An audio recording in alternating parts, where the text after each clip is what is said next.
Hello, जानकीज kitchen मध्ये आपले स्वागत आहे। मेथकूट करायचे आहे आज आपल्याला। मेथकूट हा एक भारतीय खाद्यपदार्थ आहे। वाळवण प्रकार आहे हा एक। यामुळे जेवणात रंगत येते। मेथकूट हे पौष्टिक आहे। हे गरम भात, भाकरी, पोळी याबरोबर खास लागते किंवा लहान मुलांना पण आवडते हे आणि सर्वसाधारण सगळ्याच लोकांना आवडते हे।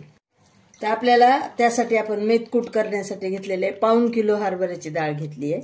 त्याला पाव किलो उडदाची डाळ झाली, म्हणजे हेच 1 किलोचं माप झालं। 1 किलोला आपण हे सगळं साहित्य घेणार आहोत।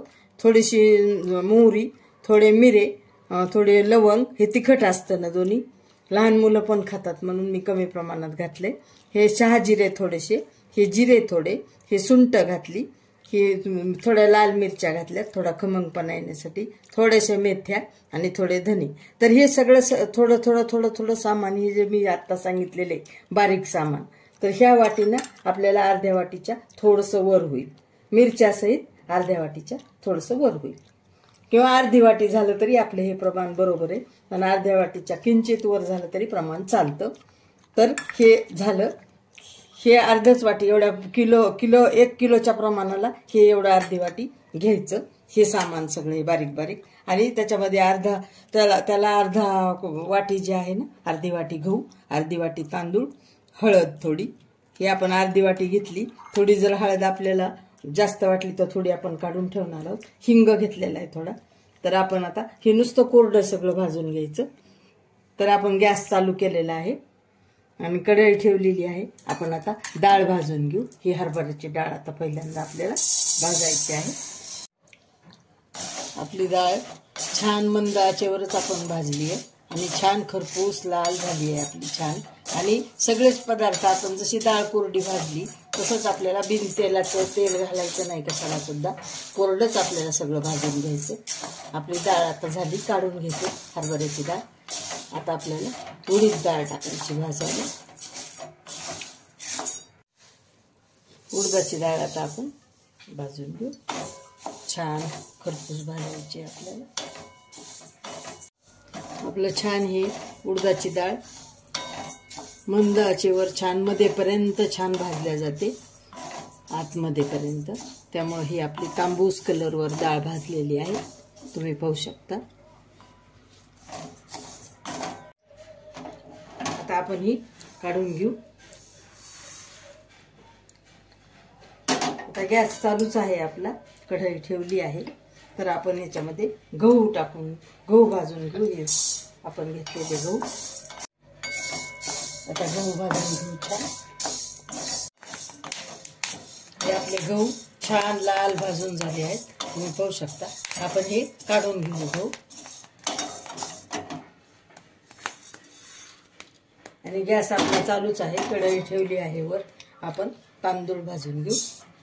हे तांदूळ छान आता असेच लाल भाजायचे आहेत। आपले तांदूळ पण छान भाजलेले आहेत, छान आपण लाल भाजून घेतलेले आहेत, तुम्ही पाहू शकता किती छान झालेले आहेत। आता आपण तांदूळ पण काढून घेऊ।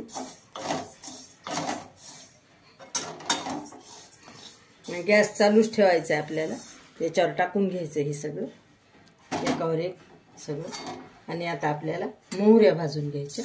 ही मोहरी आपण थोडीशी घेतलेली, छान भाजून घेऊ। मोहरी आपली छान झालेली आहे, तडतड वाजली की झाली मोहरी, मोहरीला वेळ लागत नाही। हे आपण मोहरी काढून घेऊ। आता आपण घेऊ धने, धने भाजून घेऊ छान। आपले धने पण झालेले आहेत बघा, आपण धने छान लाल भाजून घेतले, तुम्ही पाहू शकता। असे छान भाजून घ्यायचे लाल कलरवर, तांबूस कलरवर झाले। ते काढून घेऊ आपण धने, त्याच्यात काढून घेऊ, त्याच्यावरच टाकून घ्यायचं सगळं। आता आपल्याला मेथ्या भाजून घ्यायच्या, छान मेथ्या लाल भाजून घेऊ। मेथ्या आपल्या छान खरपूस भाजून झाल्या। आता आपण मेथ्या काढून घेऊ त्याच्यावरच। आता आपण जिरे भाजून घेणार आहोत.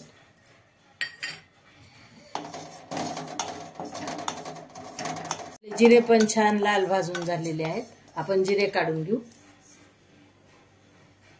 आपण गॅस चालूच आहे आपला. आपण शहाजिरे भाजून घेऊ. आता शहाजिरे छान भाजून घ्यायचे. असेच छान शहाजिरे पण खरपूस भाजलेले आहेत. कलर बदलतो बघा, तुम्ही पाहू शकता. कलर किती छान बदललेला आहे. वेगळा कलर झाला भाजल्या गेल्यावर. आपण ह्याच्यात टाकून घेऊ शहाजिरे. आता आपण थोडेसे मिरे टाकून घेऊ. आपण ह्याच्यातच लवंगा टाकणार आहोत. ही फार पारंपरिक रेसिपी आहे बघा मैत्रिणींनो आणि माझे प्रेक्षक, आणि खूप हेल्दी पण आहे. पाहू शकता लवंगा किती फुगलेले आहेत. भाजल्या गेल्या किंवा तळल्या जर गेल्या, आपण ह्याच्यात नुसतं भाजून घ्यायलेलो आहेत ना, तर किती फुगल्या तुम्ही पाहू शकता. आकार किती ह्याचा मोठा मोठा झाला, म्हणजे आपल्या चांगल्या भाजल्या गेल्या. आणि मिरे पण आपले भाजल्या गेले. आपण ह्याच्यात काढून घेऊ.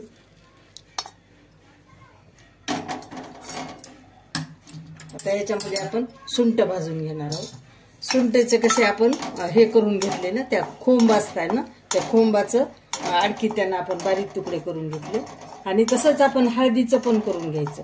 हळदीचे पण खोंब असतात ना, ते हळकुंडच टाकायचे. आपण बारीक तुकडे करून घ्यायचे आणि छान असं आपण सुंठ भाजायला तसं भाजून घ्यायचं. पण माझ्याकडं हळदीचे खोंब आहेत ना, उपलब्ध नव्हते, म्हणून मी हळदच घेतलेली आहे. त्यामुळं मी हळदच भाजणार आहे. हळद भाजली तरी चालते, पण खोंब भाजले तर अजून छान चालते. आपली सुंठ ही सगळी भाजून झालेली आहे. आपण काढून घेऊ सुंठ त्याच्यावर अशी. आपली झाली भाजून. आता आपण ह्या राहिलेल्या, गॅस चालूच आहे आपला. शेगडी गरम आहे, कढई गरम आहे, गॅस चालूच आहे. आपण मिरच्या भाजून घेऊ. मिरच्या भाजलेल्या आहेत आपल्या. आता मिरच्या काढून घेऊ. आता आपला गॅस चालूच आहे, कढई गरम आहे. तर आपण हळद भाजून घेऊ.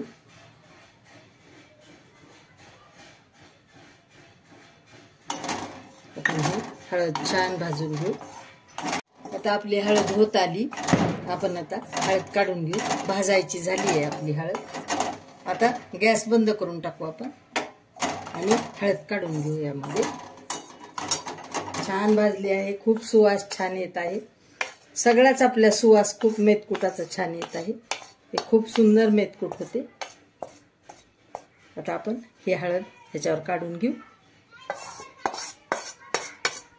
आता मेथकुटाचं सगळं आपलं साहित्य हे गरम आहे ना, तर त्यावेळेसच त्यामुळेच आपण ह्याला अर्धा चमचा हिंग घालून टाकायचा ह्याच्यावरच, म्हणजे छान त्याला सुवास लागतो गरम ह्याच्यामध्येच. अर्धा चमचा घातलाय, अजून थोडासा घालू बस. आणि आता सगळं मिक्स करून ठेवू आपण, म्हणजे छान पैकी ह्याला सुवास येतो हिंगाचा सुद्धा. ह्याला मेथकुटाला खूप, पुन्हा मेथकूट केल्यावर खूप छान सुगंध येतो. आणि आपण आता घालू ह्याला मीठ. आता घालू मीठ. आपल्या चवीप्रमाणे मीठ घालायचं. आता हे ऑप्शनल आहे, नाही मीठ घातलं तरी चालतं, पण मी घालते लहान मुलांसाठी. त्यांना असं भातावर वगैरे आयतं मीठ टाकलेलं असलं की चांगलं वाटतं. हे 2 चमचे 3 चमचे आपल्या चवीप्रमाणे टाकायचं. आपण 4 चमचे. आणि आपण हे सगळं मिक्स करून थंड झाल्यावरही आपल्याला मिक्सरमधून खूप बारीक चाळून बारीक करून घ्यावं लागतं हे. आणि चाळावं लागतं छान. हे वरचेवर बारीक सोजीच्या चाळणीने चाळून हे बारीक करून घ्यायचं. थंड होऊ द्यायचं आणि मिक्सरमधून पुन्हा काढायचं थंड झाल्यावर. हे आपलं मेथकुटाचं थंड झालेलं आहे. हे भाजून ठेवलेलं आपण थंड झालं. आता आपण ह्याला बारीक करून घ्यायचं मिक्सरमधून आणि चाळून घ्यायचं. ह्या सोजीची बारीक चाळणीनं असं चाळू छान बारीक पीठ पडलं पाहिजे, एकदम बारीक. तर ते आपण करून घेऊ. आता हे काय असं चाळून घ्यायचं. हे असं बारीक चाळणीनं चाळून घ्यायचं. हे असं बारीक चांगलं खाली पडलं पाहिजे.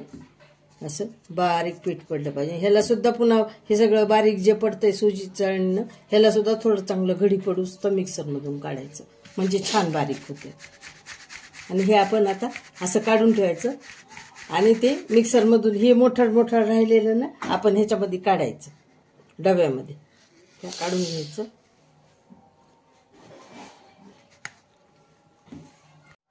हे असं हे जे राहिलेलं आहे अजून हे मिक्सरमधून आपण काढलेलं चाळून चाळून हे अजून ह्याच्यामध्ये शेवटचं हे चाळू पुन्हा अजून मिक्सरमधून हे सगळं काढायचं आहे आपल्याला. बाकीचं असंच चाळून घ्यायचं. हे आपण सगळं हे जे भाजून घेतलेलं आहे ना आपण हे भाजून घेतलेलं ह्याच्यामध्ये भरलंय आपण हे मिक्सरमधून काढायला. हे चाळून घेतलेलं आपण ह्याच्यामध्ये मिक्स करायचं. हे सगळं आता चाळून घेतलं हे मिक्सरमधून काढायचं. हे आपण छान बारीक चाळणीनं चाळून ह्या चाळणीने चाळून बारीक चाळणीनं त्यानं मस्त चाळून घेतले. हे बारीक झाले चांगलं, पण याला अजून एकदा घडी पडूस तर मिक्सरमधून काढायचं. इतकं ते बारीक लागते. किती छान कलर आलेला आहे तुम्ही पाहू शकता. मेथकूट आपलं किती छान झालेलं आहे, खूपच छान झाले. तर आता ह्याला अजून आपण मिक्सरमधून एकदा काढून घेऊ. हे असं हे मी तुम्हाला सांगितल्याप्रमाणे आपण चाळून घेतलेलं आहे सगळं आणि असं घडी पडेपर्यंत असं मिक्सरमधून इतकं बारीक करायचं म्हणजे ते मेथकूट खूप छान होतं. आता हे असं सगळं मिक्सरमधून काढून घ्यायचं. हे असंच आता हे आपलं मेथकूट तयार झालं. किती सुंदर कलर आलेला आहे तुम्ही पाहू शकता. तर हे मेथकूट आपण सोजीच्या चाळणीनं चाळून वर जे राहिलेलं असतं सगळं मोठं ते सुद्धा त्या मिक्सरमधून काढायचं आणि वरवर काढून मिक्सरमधून काढून वरवर चाळायचं आणि पुन्हा त्याला डबल मिक्सरमधून काढायचं. चाळल्यावर सुद्धा घडी पडेपर्यंत इतकं हे मऊ इतकं छान मऊ करायचं म्हणजे हे खूप छान लागतं. आणि हे आजारी माणसाला तर खूप छान आहे कारण ह्याच्यात तेल नाही आहे, काहीच नाही, कोरडं भाजलेलं असल्यामुळं आजारी माणसाला म्हाताऱ्या माणसाला खूप उपयुक्त आहे. आणि असंही मी तुम्हाला सांगितल्याप्रमाणे तर ह्याला काहीच होत नाही 2-3 वर्ष सुद्धा. इतकं 3-3 वर्ष राहू शकतं. फक्त त्याला एक पाळायचं की जास्त गरम ठिकाणी ठेवायचं नाही, पॅक बंद डब्यामध्ये ठेवायचं आणि काढताना ओला हात लागू द्यायचा नाही. अशा प्रकारे हे मेथकूट तुम्ही नक्की करून पहा. आणि प्रोटीन भरपूर प्रमाणात आहे, हे पौष्टिक आहे. लहान मुलांना, म्हाताऱ्या माणसाला आणि सगळ्याच सर्वसामान्यांना हे खूप छान आहे. त्यामुळे तुम्ही नक्की करा. सबस्क्राईब करा, लाईक करा, शेअर करा, बेल आयकॉनला क्लिक करा.